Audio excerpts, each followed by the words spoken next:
Hello, ladies and gentlemen, let's talk politics again. I didn't learn my lesson the last time, I suppose. In the last video, I talked a lot about how the Democrats have kind of been failing us for the past 50 years, and we sort of haven't been able to expect them to come through for us on anything. Their approach to politics has broadly been, who else you gonna vote for, idiot? And then they turn around and deregulate the banks. I also brought up that I thought Donald Trump was a dangerous person who probably could be a dictator, and someone said, come on, Greg, you're smarter than this. And no, I am not. See, here's a funny thing. One way to get yourself fooled is to tell yourself that you're too smart to be fooled. I'm not above, having incorrect beliefs or not having all the information. I could be wrong. Maybe Donald Trump is actually a really nice guy and he's totally fighting for the people, and I'm just not seeing it from the right angle. I don't believe that's the case, but maybe I'm the fool. But look, I'll get into why I don't believe in Donald Trump or anything he says in a little bit.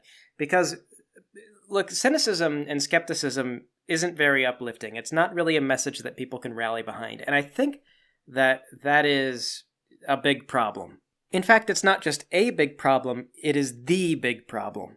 In the last video, I talked about the neoliberal ideal, the original one, which was that a free society is going to have corporations that can respond to the needs of the public, and the public can influence those corporate interests with their wallets. You can vote with your wallets, that is. We've all heard this. If you don't like one company, you can buy from the other one because they sell a better product or offer a better service. So here's brain food for thought. I hate YouTube, but here I am uploading videos to their service. Now, some people still like YouTube. They say this system works fine. It works for me. But where's my system? Where do I go to have any control over my life? Where does anyone go to have any genuine independence in this day and age? If you don't like a company or you don't like a product, you don't matter. Everything is monopolized and vertically integrated, and then you look at politics and no wonder the Democratic base is frustrated because the Democrats are just saying oh, you have no other choices. But that's the problem and the frustration that we're all having all the time right now anyway. What we're facing is a crisis of enfranchisement. People don't feel like they matter, they don't feel like their needs are being met, and they can't fill those needs on their own because every opportunity is being stomped on by someone higher up than them. This is happening at the consumer level, and it's happening at the employee level, too. When I worked at CVS, they had this trick that they did where they would tell us to meet these insane metrics, and if we met those metrics, they would cut our hours. If we didn't meet those metrics, they would force us to go through a bunch of training, and they would take away our bonuses. Experienced employees would get frustrated and they would quit, and the company was happy about it because those employees had been around for longer and they had raises. So the people coming in, they had lower wages, which meant the company was spending less on them.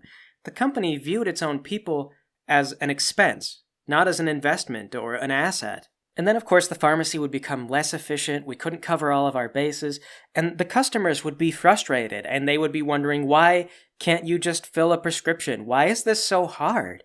And you would think in a healthy system they would go over to Walgreens and get better service with better staff. But Walgreens was doing the same thing, cutting hours, cutting staff, overworking their people. And you know what? It's dangerous. It's the healthcare industry. The CEOs clearly thought of us as nothing more than fast food workers because they were constantly pressuring us oh, we want to see more people at the drive-thru, sell more French fries. But when mistakes got made, people would get incorrect medications or they would get the wrong dosage of medication, and that could be detrimental to their health. It was irresponsible. It's still going on. It still is irresponsible. In fact, locally, it got so bad that my pharmacists around here, they are not unionized. They all would have been fired if they were. But they just apparently got together and agreed to walk out on the pharmacy one day. So for 1 weekend, they just didn't go to work. The news reported on it for a little bit, and CVS said, oh, we'll do better. But I doubt that they've done better, and I bet that probably the pharmacists that walked out, they were probably punished. This is dangerous in healthcare. I know it's happening at hospitals. It's dangerous in other industries too. Boeing is a really clear example. They are now making airplanes that crash. Nobody wants to fly in an airplane that's going to crash, but the system that we have is kind of not providing options. It's like, well, you could fly Boeing or you could wait forever to get your Airbus. We have no say in anything. And I think it is driving some people crazy. It makes me absolutely livid sometimes. I have spent my entire adult life being told that, my freedom is just around the corner. I just have to pay a little bit more fealty to this big corporation and let them do whatever they want to do. And I've never felt so bad about an election as when, like, Joe Biden got up there and was clearly exhibiting dementia and was just like, you're going to have to deal with it. Suck it up. It's a duopoly. Like, man, how positively emblematic was that of this era? So this, I think, is the real key behind the Donald Trump movement and a lot of what's going on the right wing right now. Like, when I talk to people who have good faith conversations about politics and they're right-leaning, what I hear from them is that they want independence and they want freedom. They want to make their own businesses and be the boss and be in charge, right? Like, these are hard-working, honest dudes a lot of times. These are people who want to make the right choices, the things that they know are the correct choices, and then be rewarded for it. Not get laid off because they cared. Like if they work in the factory and they see, hey, this thing is defective, and they speak up because they care about the quality of the product, they don't want to be fired. The Republican voting base is not a monolith. A lot of what you'll see online, I think, is disinformation. Bots really dominate the conversation. So anytime you see a comment section, I think like probably 90% of it, they're not real people. In fact, after the assassination attempt, I read the article and I went and I looked at the comments just to see, like, I wonder what people are saying about this. And it was all disconnected. None of it had anything to do with the assassination. And I realized none of these are people. These are bots, and no one realized they needed to switch the script. So that's one thing. I mean, talking to your own family, it's a little bit clearer maybe what people are thinking, but that's also muddied by the fact that everyone is interacting with bots a lot online and develop this perception of the issues through, I think, deceptive content.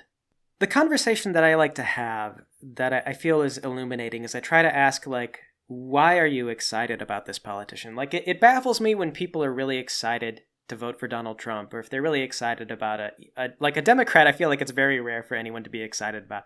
But some people are really excited about Donald Trump, and it's like, why? Like, what could you possibly be happy about?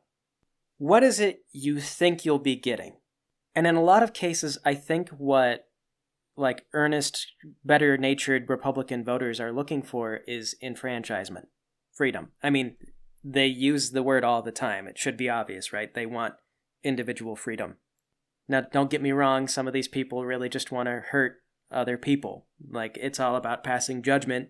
It's like saying that these people have bad attitudes and I want to crush them and remove them from this system so that only good people are involved.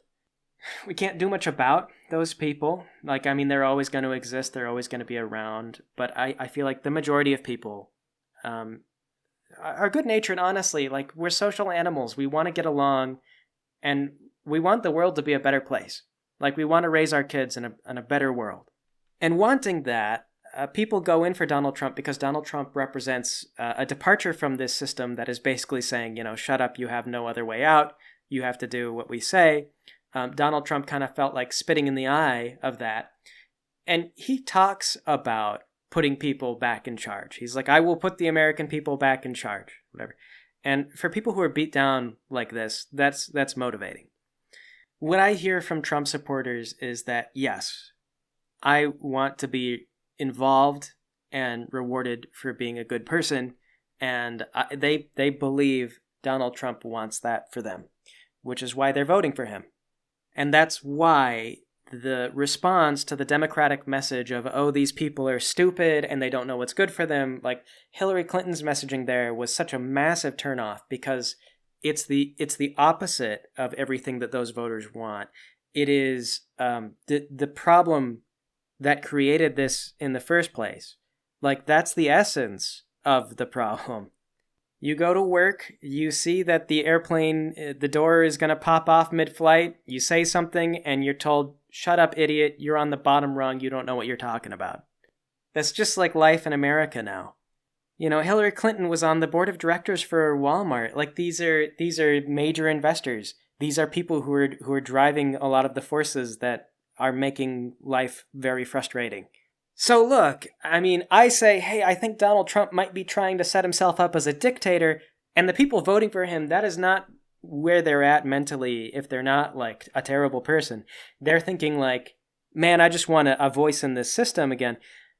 And, it's like, it's not going to happen. He's not going to do that. He's not going to be a dictator. We're going to get our voice in the system again. That's what they're going for. That's what they're angling for. And that's what they want to believe.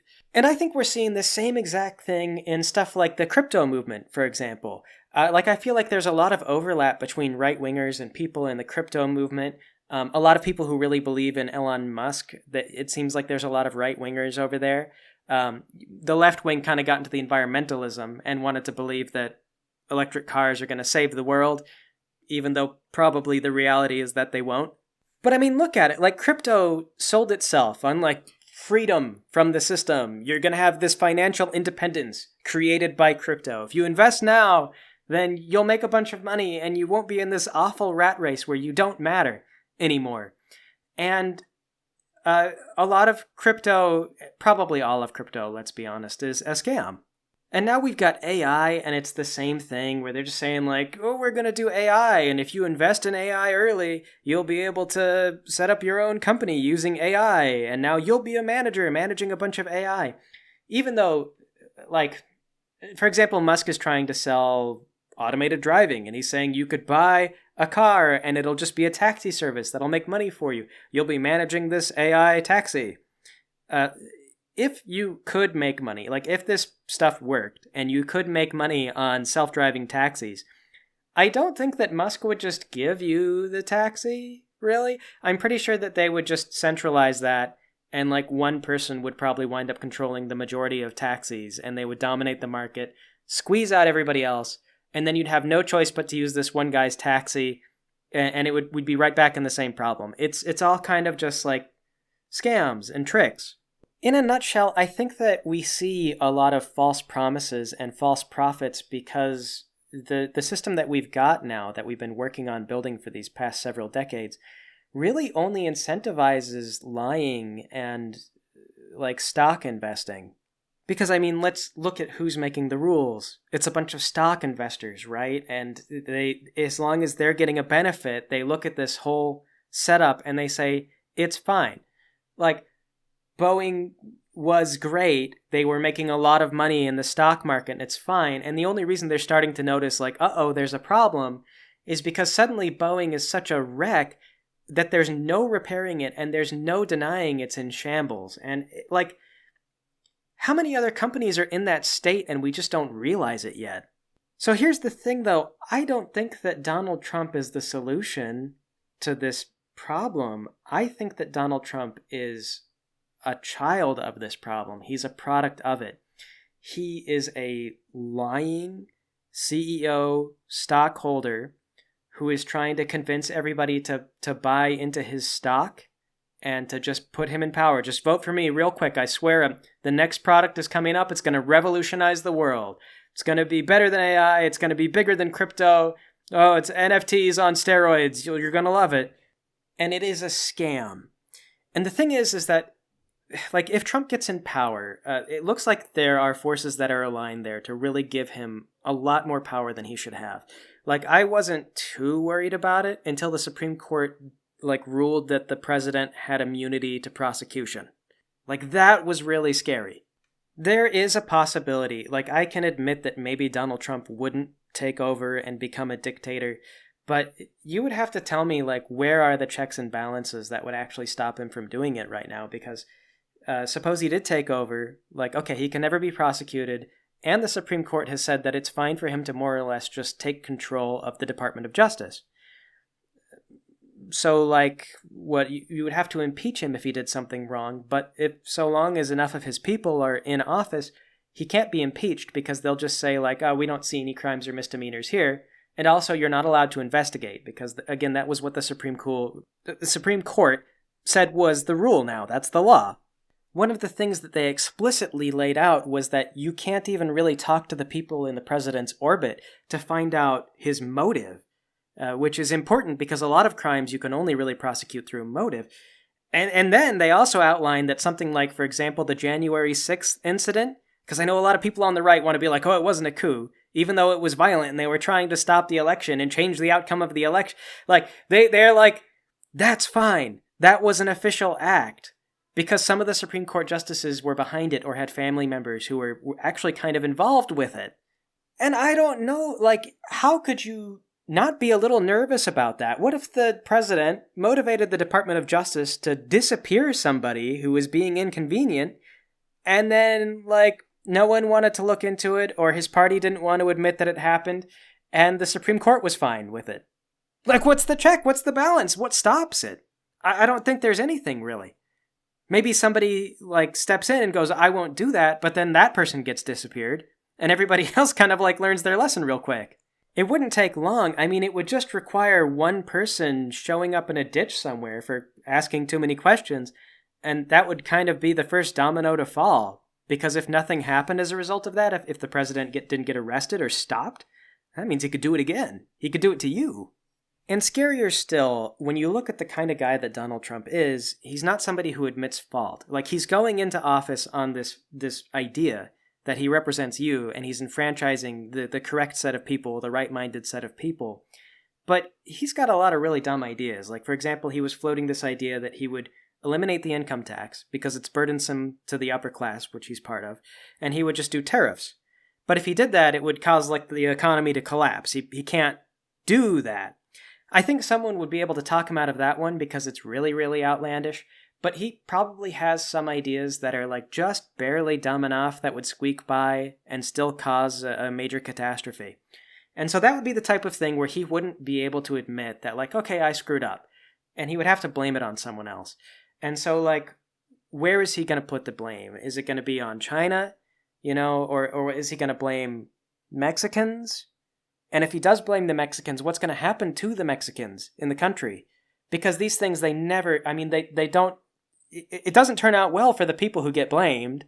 Dictatorships kind of follow patterns, and I feel like Donald Trump has all the foibles of a dictator. He's got all the natural inclinations that dictators tend to have.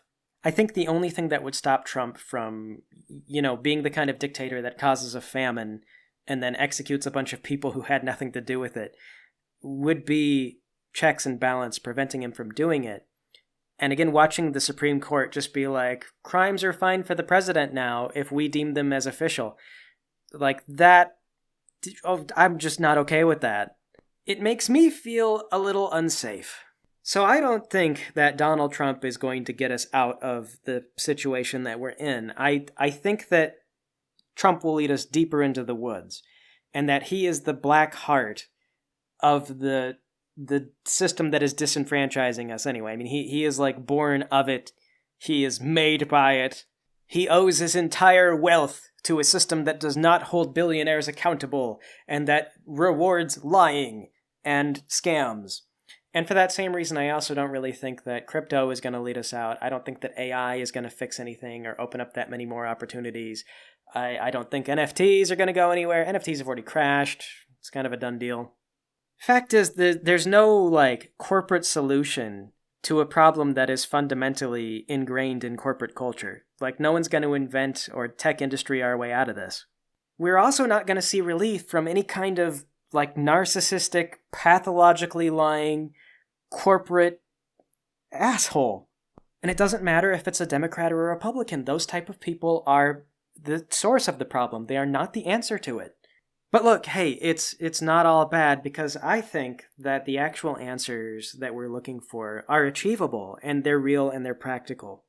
Basically, I mean, trust busting and protecting small business and people's individual freedom, that'll get us where we need to be, because that'll put you back in charge of your life. It'll let you make your own decisions. You can be your own boss, or you can work for a guy who cares about the company, who wants to make good products. And regulatory oversights on products to make sure that they're actually safe and healthy and helping people, improving the world. Like, it's hard to determine, like, what is a good product, but a plane that crashes because they hid the software that crashes the plane, that should be something a CEO goes to prison for life for. They killed hundreds of people, and it shouldn't be a fine. Like, that should be a felony. Like, I don't really know what Kamala Harris stands for yet. I admit to knowing basically nothing about her. I understand she was a prosecutor, and prosecutors are always like, I will kill the children, hard on crime. But if she got up there and she's like, I'll prosecute both, I will actually throw those guys in jail. We are going to come down hard on corporation. I mean, that would be one thing that would actually get me excited, because we can't just allow people to make products that make life worse as a way to maximize stock investments and then just be like, it's fine. And not also give people the ability to vote with their wallet. Like, if you can't tell Boeing no, then there should be laws preventing Boeing from screwing us. And in all other cases, your wallet should always reign supreme over the market. Your choice should determine what the markets do. If everybody is happy with Google, then we use Google. But if everybody is angry at Google, we use somebody else. That is the way the world needs to work, and it can be done. It can be achieved. Vertical integration needs to be illegal. We can't allow companies to hold control over search and then also control the products that they let you search for. Amazon is allowed to make their own products and sell them on Amazon Marketplace. So they will find products that are doing well, they will make their own version of that product, and they will scoop the person who is running an independent business. They ruin that independent business. That should not be allowed. That has to stop, and it could be stopped. It is doable. It could be done. Well, not right now because there's a whole process, but I mean, it could be done. Infrastructure investment, like real infrastructure investment too, is surprisingly important. Like, I don't know if you've ever been to a downtown area, like an actual bustling downtown, where you just walk and there's shops that you can just go in. Like, man, those places are often packed and the businesses are doing really well because people are just going by and they say like, oh, look, a soap shop. I require soap. I smell terrible. And then you just go in this, you buy the soap. I find like restaurants that way. I used to live near one of those downtown areas within walking distance. I had to rent to live there, but I did live close to it once and it was great. Like, more of that would be amazing because then people could open their own brick and mortar stores and there'd be lots of little businesses that would have a chance. You know, there's so many things that we can really do right now that'll make the world a better place, and those are the things we need to be pushing for. It's not going to be given to us by one individual person. Like, Elon Musk is not going to personally give it to us. Donald Trump is not going to personally give it to us. We have to be the ones who make ourselves independent. We have to take control into our own hands and be our own independent people. We have to have the chance to do that. There need to be fair market regulations that make it possible for people to break into markets. There always needs to be an opportunity to go to someone else if you hate the person that you're dealing with right now. The setting where we're told to just shut up and deal with what we're given, it is not empowering. It is not going to work. It is not going to get us to a better place. Not in politics, not in business, not in life. The future is not in whoever gets to be president. It is in you and me and everybody else and all the people in your community. That is the America that I was promised, and that is the America that I want to live in. That is the America that I want to give to my son. And anyway, that's my opinion.